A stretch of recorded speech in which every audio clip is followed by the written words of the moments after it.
Dana Goldstein has written 3 memoirs and 2 middle-grade novels to be published next year. I love her candid, humorous, and authentic style, and was delighted to have the opportunity to speak with her. In this interview, she shares her writing wisdom and publishing journey, including key learnings. Happy listening and viewing. I'm Joelle Tamraz, and this is Elevating Voices in Memoir and Fiction. Dana, how did you start writing memoir? I always thought that I wanted to be a writer from when I was a young kid. It was actually my grade 9 English teacher who put the bug in my ear that maybe I should be a writer based on some assignments that I handed in, short stories or general composition, that kind of thing. So it's always been in the back of my mind. I went through that career path. I went to journalism school. I was going to write for an international audience. I wanted to be like the print version of Christiane Amanpour. Sadly, I graduated into a market that was actually the edge of a recession, so not a lot of jobs were available. Fast forward to 2017, and I had done so many other things other than writing. I was a retail manager for a decade. I had kids. I got married twice. Not all that in that order. And the whole time I'm like, maybe I could write a book. So it was actually prior to 2018, when I published my first memoir, The Girl in the Gold Bikini.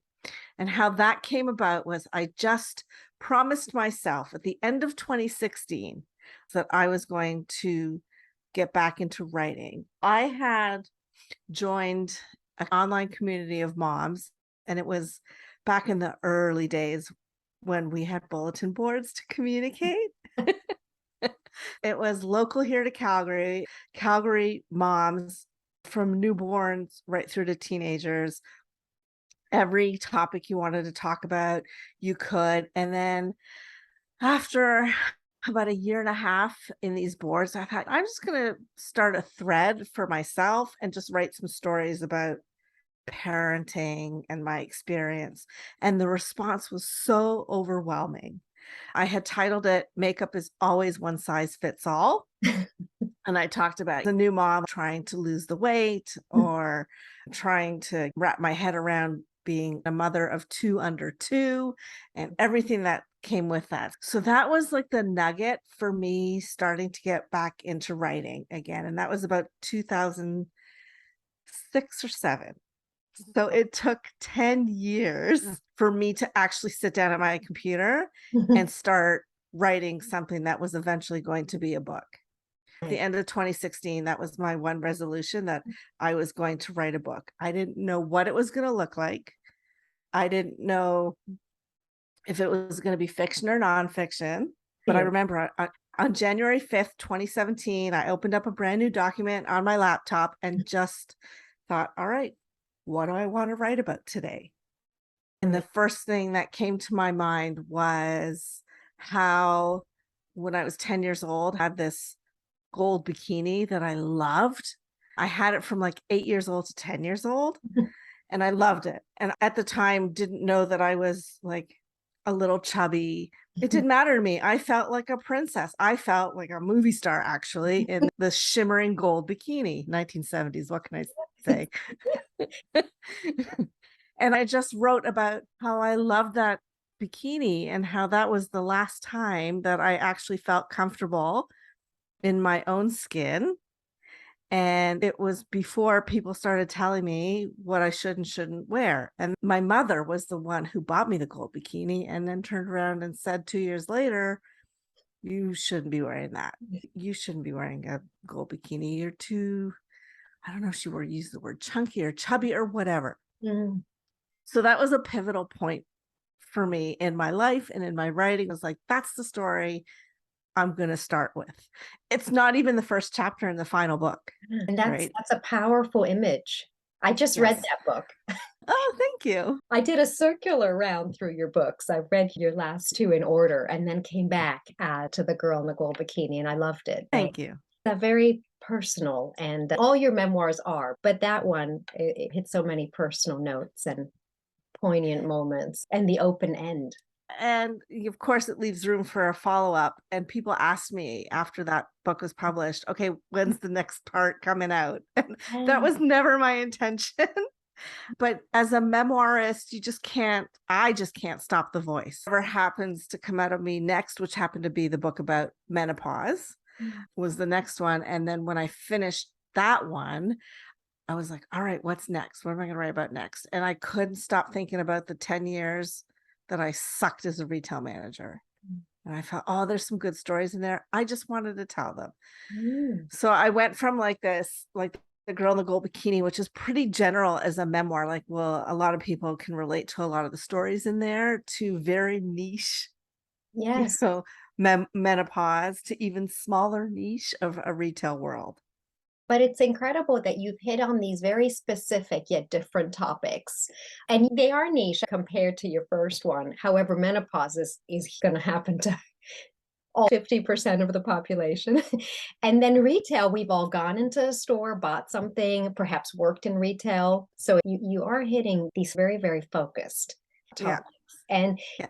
is it like with the gold bikini, with what first drew you to a topic, or was there another way you chose the next two? As a writer, you'll understand this. You're not always in control of what is hammering in your head like a jackhammer on a New York sidewalk, right? It's just when the stories want to be told, they just keep circling in your mind and the ideas just keep coming.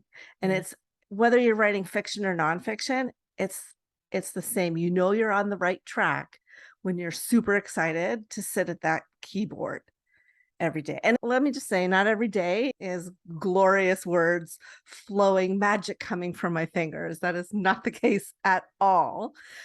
But when you are writing good stuff and it's the right stuff that your subconscious or your conscious wants to get out, you know it. Yeah.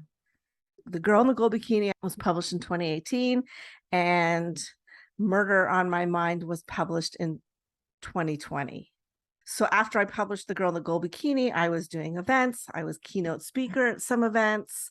I was doing the marketing. I was out there for over a year pushing the book, getting it into people's hands, sharing my story, connecting with people who never felt comfortable talking about some of the things that they had grown up with. And Mm. I kind of opened that world to like, oh, I'm really not the only one who had a mother who was not capable of loving, Mm. and was super critical. So for a full year and a half, I pushed that book.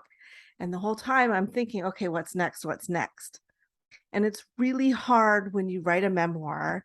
You will have people who will come forward and say, I think you should write your next book about this. Really? Yeah, yeah. Because this weird thing happens when you publish a memoir, strangers feel like they are your friends and Yeah. they know you and they can send you emails or fill out a contact form and say, this is what you should write about next.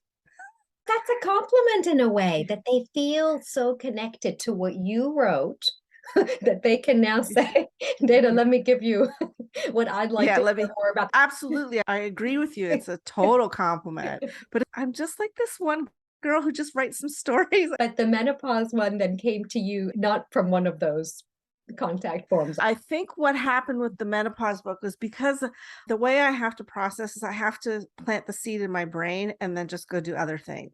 Okay. So in the meantime, between writing The Girl in the Gold Bikini and Murder on My Mind, I was busy with middle grade fiction. So I have 2 middle grade books with a publisher, that one's coming out next year, and then book 2 6 months after the release of the first one. So I went away from memoir for a while, but the whole time I know it's playing there in the back of my mind and waiting. And then one day I was like, oh, I think I have chapter summaries. And it just comes out of nowhere, like I'm having dinner with my family. And I'm like, wait a minute. When I started the outline for Murder on My Mind, and I don't do like a full on chapter summary, I just write chapter headings for memoir and sometimes a few little notes. So I made this list of 24, 25 chapters, something like that. And as a true testament to the mind suck that is menopause, I wrote a chapter heading for attention span twice. And this is in a 15-minute session. That was clearly on your mind, other than murder. Yeah, yeah, exactly. That one just sort of came about quietly. And then Spent was more consciously trying to decide what the next memoir would be. In 2018, I published The Girl in the Gold Bikini. In 2020, I published Murder on My Mind. And in 2021, I published Spent. Yeah, you've accelerated your memoir publishing. I have, right? So Spent was conscious. Like I knew right after I finished that Spent was coming next. I kind of know what my next memoir will be, but I'm vacillating between two ideas. I haven't outlined either one yet because I was busy in revisions for middle grade. You are traditionally publishing your middle grade fiction, and I was wondering if you'd ever consider traditional publishing for memoir or how you steered differently from that path. I have, and because I'm agented, part of my contract stipulates that anything I write needs to go before my agent before I decide whether I'm going to independently publish or not. Okay. So I got my agent after The Girl in the Gold Bikini, but before Murder on My Mind. So I gave her Murder on My Mind. She took a pass on it because she knew that there were two other releases coming up that had more clout, I guess you could say. One of them was Dr. J. Gunter's Pause Manifesto, and the other one was called Menopocalypse, and they both had quite large publishers behind them. It was a case of publishers not knowing how these books would be received because typically nobody talks about menopause, right? So if they're going to take a risk, they're going to go on people with credentials and established platforms, which is fine. So I was like, excellent. I will go ahead and independently publish that one. Not a problem. When I wrote Spent, I sent it to her, to my agent, and then she sent it on to another agent within the agency who specializes in memoir.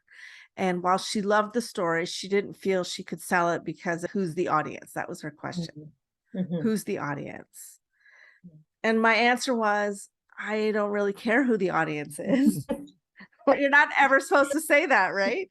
But I have dedicated readers who will read whatever I write. And yeah, maybe people who are in retail or have worked in retail will want to read this story. The beauty of independent publishing versus traditional publishing is traditional publishing, you have to answer those questions. You have to show that you have a proven background. You have to show that you have an established fan base. They're all about who you can reach out to and how many people are likely to buy this book. But when you independently publish, you get to make all those choices and it doesn't matter. You can forge ahead or you can pack it in whatever you want to do. I'm lucky that I have experience in both areas. You speak with both hats on, which is particularly interesting. But for your middle grade, you feel that traditional is the better way to go. Well, yes, mostly because the way I found my agent was sort of backwards. So I was looking for an editor. My intent was to self-publish. I had met with an editor to do a manuscript assessment to see if there was even a worthy story there. Money well spent, by the way, because they will tell you what you need to do to make it a better story or whether there's no hope. But generally they give you guidance on how to make it better. So the editor did my manuscript assessment. We sat down to talk about it. And I said to her, do you happen to know any agents who might be interested? And she was a junior agent at the time. She did not tell me that when we first started working together. And now she's a full-blown agent. So I was lucky to get her in her early days when she was hungry and looking for people to represent. A very organic process. It was very organic. And even to this day, it took 2.5 years to find a publisher. Mm, which is brutal, brutal. I was on the edge of like, okay, I will self-publish if we can't find a home for it. Because once you start self-publishing, it's easy. There's no reason not to. mm, The difference with middle grade versus memoir is middle grade is harder to promote because you won't get into the Scholastic Book Fair. You will have a hard time, especially during the pandemic mm. when like doors were closed at schools. The best way to sell middle grade is to get in front of the kids, do a Right. reading because they think it's like the coolest thing that the author has shown up with the books and to read and talk to them and answer their questions. For a middle grade, we're like rock stars. Ah, Right? Yeah, I was okay with it because if I can't get in front of the kids, I can't sell the book.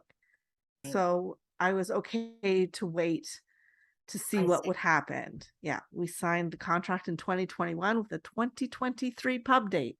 It's forever. Tell us a bit about your process. How do you pull it all together? So I typically hammer out the shitty first draft, just the brain dump, whatever comes out. Doesn't have to make sense. Don't worry about order. Second draft, I tend to go through and take out the stuff that really is like not relevant or repetitive. And third draft is usually when I start to order things. Okay. So, in what order? Is it chronological? Is it by subject matter? That's when I make those decisions. And I'm also doing rewrites at the same time. So it's usually draft 3 or 4 that goes to my developmental and structural editor, Okay. who is amazing and sends me back copious notes.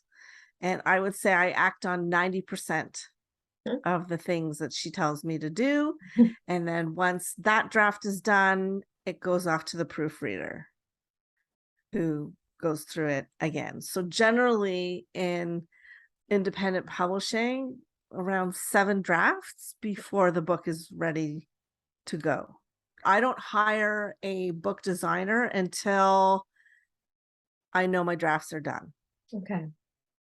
There's no real reason to do it because a cover designer, they need to know how many words are in the book and they Right. need to know what size your book is going to be because that will affect the cover and the spine. Interesting. While the designer is working on the exterior, I'm working on the interior and doing the layout for Okay. the interior of the book. So I'm making sure that there's not orphans, that there's not empty pages that pop in, because sometimes when you translate from the Word document into the layout software, things go squirrely. I still go page by page to make sure that everything looks good. I use a software called Vellum that is only for Mac users, but it's amazing. It makes book layout so simple. Like for The Girl in the Gold Bikini, I didn't know Vellum existed. I don't know if it did exist.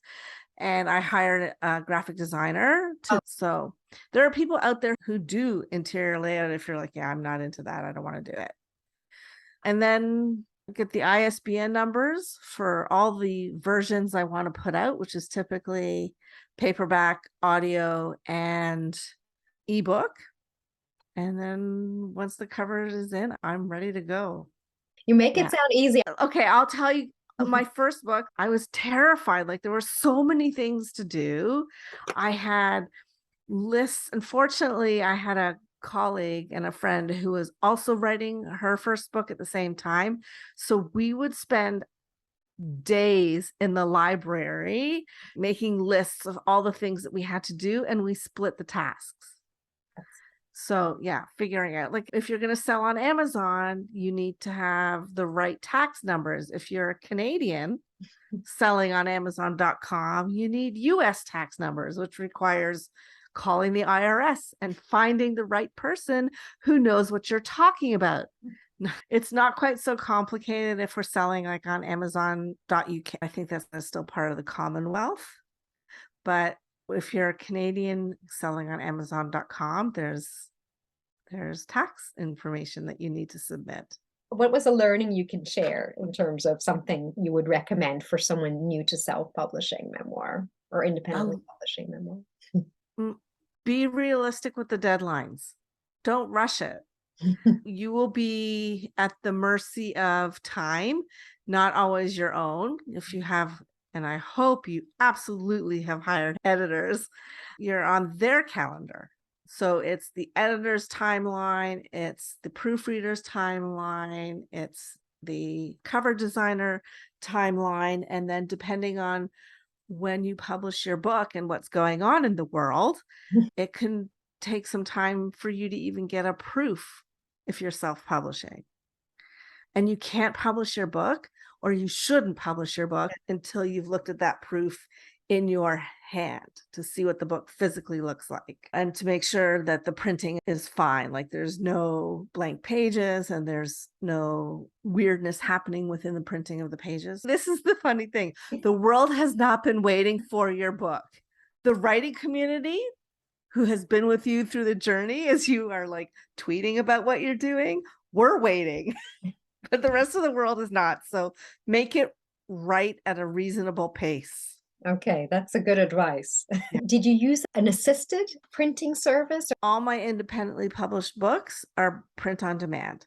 Okay. So you can use Amazon, you can use Kindle Direct Print, or you can use Ingram Spark. You can use them both. And I do use them both because Amazon, obviously, you cannot get away from. Most people order books from Amazon.com these days. Ingram Spark does distribution to bookstores, whereas Amazon will not. No bookstore will order your books from Amazon, but they'll order from Ingram Spark as long as they can return them. So when you're setting up in Ingram Spark, there is a little tick box like make this book returnable, and you want to, yes, absolutely make that book returnable.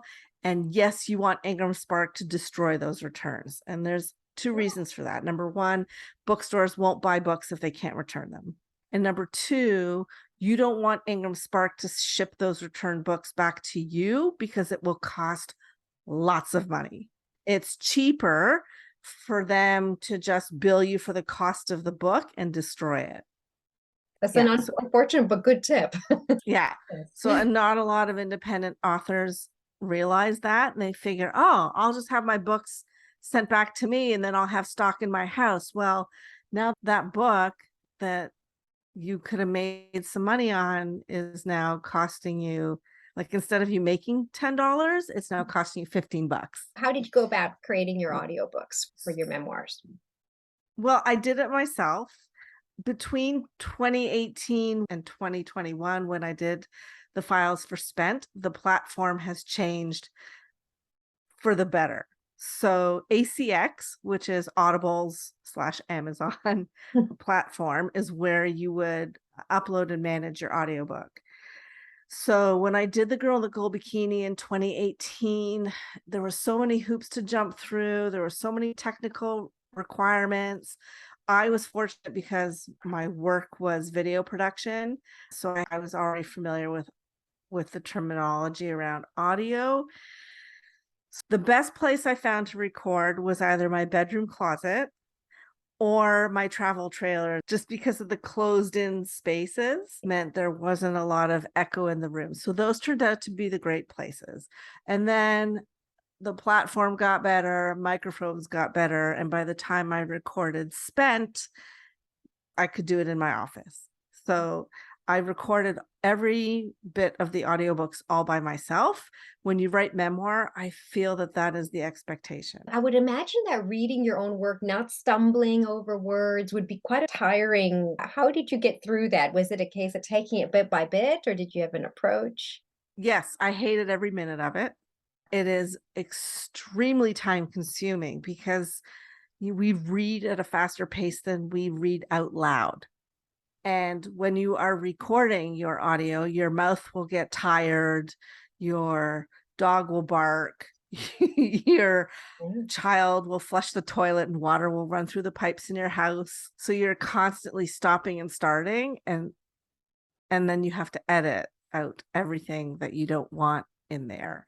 So it takes hours upon hours. So I launched The Girl in the Gold Bikini in February of 2018, and I didn't get the audiobook done until May. That's how long it took me. Murder on My Mind, it was a smaller window. I think it took me about a month and a half between them. But with Spent, I wanted all formats launched at the same time. So the book, the paperback and the ebook were ready long before the audiobook was, but I made it a scheduled part of my day. Like Oh, at least a chapter a yeah. day. Sometimes the longer chapters you could just do half. You're going to have to edit it anyways, so you don't kill yourself to keep reading because that will be reflected in your tone of voice. Don't try to push yourself to record more audio than you're capable of in a day. Set a realistic goal because if you're tired, you will sound tired. When you start recording, take a deep breath, plant a smile on your face because that will change the tone of how you're recording. It's You a know, that great tip. you've heard people say you can hear a smile. It's totally true. In your third experience with Spent, you were keen on the three formats coming out at once: paperback, ebook, and audio. Is it because you find a lot of your readers are drawn to audio or wait for the audio? Why did you make that decision? Yes, I have a lot of readers who ask for the audio, and it's getting more popular. For Spent, the audiobook is outselling both the ebook and the paperback. Yeah, That's it's great. astonishing. Yeah. Well worth your efforts, Dana. Yes, exactly. More and more people are listening. I have friends who love to read, but just don't have the attention span any longer, and audiobooks are the way that they want to go. So you have to do it. One of the most important things that you'll discover when you do the audiobook is you will find the mistakes that your eyes glazed over when you were reviewing and reading. So even if you don't intend to ever do an audiobook, you need to read your pages out loud because that's how you will find the mistakes. That's a great tip. Thank you. Plus, you have a podcast of your own, and maybe Yes. people are used to your voice now. Do you think that plays a role? I don't know if the sales are reflective of people want to hear my voice because they hear me on the podcast, or if it's just reflective of this busy lifestyle that we lead. And we want to be ingesting information in our ears while we're driving or gardening or washing dishes or cleaning the house or doing the grocery shopping So, or what's whatever. next for you? What's next for me is I'm moving more into the writing side, more memoir, more fiction, and I'm also moving towards helping other people get their books independently published. I feel like the scales are tipping in favor of independent publishing. I think readers are less picky Mm. about the publisher and the content needs to speak for itself. I'm actually just about to start on a project with a gentleman who's written a memoir and wants to independently publish and doesn't know where to go, what to do, how to start. I'm going to take care of hiring all the editors and the book designers and doing the interior design and getting the ISBNs and getting it up on the platforms. Basically, the writer has done all the hard work of starting a book, because I don't know if you know, only 1% of people who start a book finish it. And now I'll step in and get you to the finish line to a published book.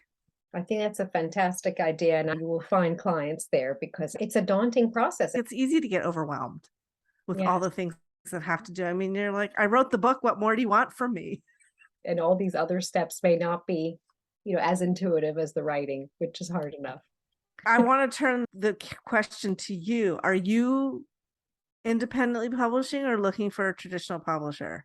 So I am at this point looking into traditional publishing in the first instance, but have my mind wide open for Yeah. independent publishing. The traditional, it's the idea of getting the memoir vetted somehow by Mhm. the establishment. But I'm convinced that if it doesn't fit the market, if it doesn't find a niche, if I can't convince the powers that be that there'll be enough readers, then I'll go independent. Absolutely. Your work never has to die. Never. There's an audience for it, no matter what people will tell you in traditional publishing. There will always be an audience. And even traditional publishing doesn't get it right. Like, let's talk about Meghan Markle's book that flopped, and she got a huge advance for that. And Yeah. then there's stories of Andy Weir's The Martian, which he self-published at 99 cents. And then I think might have been Random House who bought it because it was doing so well.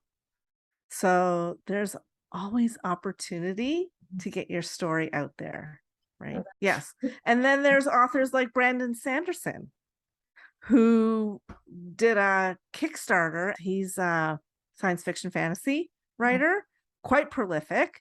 And I know for sure he raised over $20 million That's to incredible. self-publish. Yeah. He would never see that kind of money from Yeah. a traditional publisher. There you go. That's a convincing message, Dana.